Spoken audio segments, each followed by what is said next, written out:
नमस्कार साथियों। अगर आपने भारत का संविधान पढ़ा है तो आपने Maneka Gandhi versus Union of India का केस जरूर पढ़ा होगा। आर्टिकल 21 जब कभी भी पढ़ा जाता है तो मेनका गांधी का केस पहले निकल कर आता है।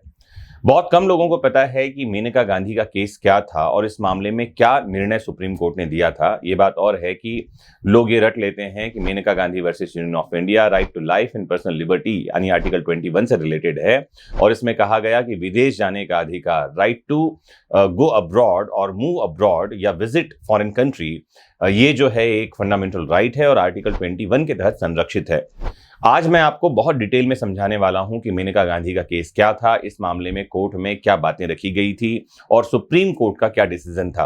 तो जुड़ जाइए लास्ट तक इस लेक्चर से और कुछ अगर आप पॉइंट्स नोट करना चाहते हैं तो नोट डाउन भी कर लीजिए। तो इस मामले की शुरुआत होती है 2 जुलाई 1977 से, जब मेनका गांधी विदेश जाना चाहती थी, लेकिन पुलिस अधिकारियों ने उनका पासपोर्ट जो है वो निलंबित कर दिया और पासपोर्ट जब्त करने का उचित कारण उनको बताया नहीं।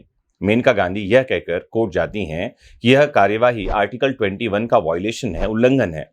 इस मामले पर 1978 में फैसला आया था जिसमें 7 जजेस की बेंच बैठी थी और जिसका भारतीय न्यायिक इतिहास में एक बहुत महत्वपूर्ण स्थान है, क्योंकि इसने विधि की उचित प्रक्रिया यानी कि ड्यू प्रोसेस ऑफ लॉ नामक एक नया दरवाजा खोला। 2 जुलाई 1977 को एक आदेश द्वारा मेनका गांधी का पासपोर्ट सार्वजनिक हित यानी पब्लिक इंटरेस्ट में जब्त कर लिया गया। तो उन्होंने भारत के संविधान के आर्टिकल 32 के तहत एक रिट पिटिशन कोर्ट में पेश किया और सरकारी आदेश को इस आधार पर चुनौती दी कि यह संविधान के आर्टिकल 14, 19, 21 इन सब का उल्लंघन करता है। सेंट्रल गवर्नमेंट ने अपनी लिखित प्रस्तुतियों में जवाब दिया कि उनका पासपोर्ट जब्त कर लिया गया था क्योंकि जांच आयोग के सामने कानूनी कार्यवाही में उनकी उपस्थिति आवश्यक थी।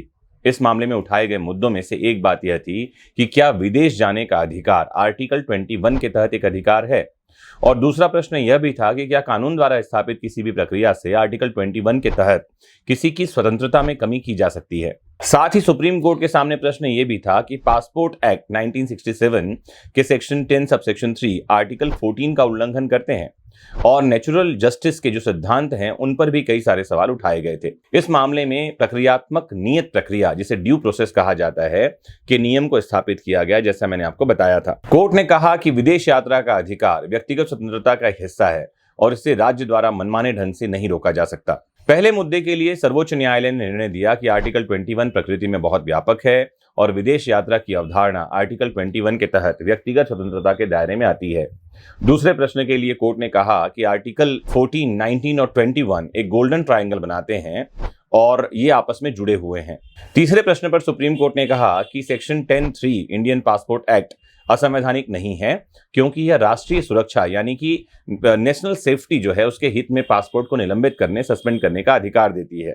यह निर्णय एक नई गुंजाइश की प्रक्रिया को खोलता है जिसे कानून की उचित प्रक्रिया या ड्यू प्रोसेस ऑफ लॉ कहा जाता है। आपको जानकारी दे दूं कि एक होता है procedure established by law. Procedure established by law का मतलब होता है कानून द्वारा निर्धारित प्रक्रिया, मतलब कानून में कोई बात लिख दी गई है तो उसका पालन किया जाएगा और उसको माना जाएगा। लेकिन ड्यू प्रोसेस ऑफ लॉ ये कहता है कि जब कभी कोई कानून इंडियन पार्लियामेंट या लेजिस्लेचर बनाता है तो सुप्रीम कोर्ट अपने पास उस कानून को मंगवाकर ये जांच सकता है कि कहीं ये कानून किसी मूल अधिकार का उल्लंघन तो नहीं करता। अगर कोई कानून किसी फंडामेंटल राइट यानी मूल अधिकार का उल्लंघन करता है तो वो कानून उस सीमा तक शून्य यानी वॉइड डिक्लेयर कर दिया जाएगा और कोर्ट बस यही जांचता है कि क्या ये विधि की, कानून की उचित प्रक्रिया का पालन करता है, क्या ड्यू प्रोसेस ऑफ लॉ को फॉलो किया गया है। जब हम ड्यू प्रोसेस ऑफ लॉ की बात करते हैं तो आपको जानना चाहिए कि इसका मतलब ऐसी किसी प्रक्रिया से है जो कानून द्वारा बताई गई है, जो रीजनेबल है यानी युक्ति युक्त है, फेयर है और अनबायस्ड है और साथ ही नेचुरल लॉ ऑफ जस्टिस के सिद्धांतों, प्राकृतिक न्याय के सिद्धांतों का पालन करती है। आर्टिकल 21 में लिखा हुआ है कि किसी भी व्यक्ति को उसके आर्टिकल 21 अनुच्छेद 21 के अधिकारों से वंचित करने के लिए प्रोसीजर एस्टैब्लिश्ड बाय लॉ यानी कि विधि द्वारा निर्धारित प्रक्रिया को ध्यान में रखा जाएगा। जबकि सुप्रीम कोर्ट ने साफ साफ ये बात कहा कि ये जो प्रोसीजर एस्टैब्लिश्ड बाय लॉ है it must be just, fair and reasonable, यानी कि ये युक्तियुक्त होना चाहिए, यानी कि procedure established by law is equal to due process of law. मुझे उम्मीद है कि विधि की इस तकनीकी जानकारी को बहुत कम आसान शब्दों में मैंने आप तक पहुंचाया है। कोई डाउट हो तो जरूर कमेंट बॉक्स में जुड़कर मुझे पूछिए और जुड़े रहिए सीरीज से, जहां हम सुप्रीम कोर्ट के ऐसे निर्णयों को बहुत आसान शब्दों में समझने का प्रयास कर रहे हैं जिन्हें लैंडमार्क जजमेंट्स कहा जाता है। नमस्कार, जय हिंद।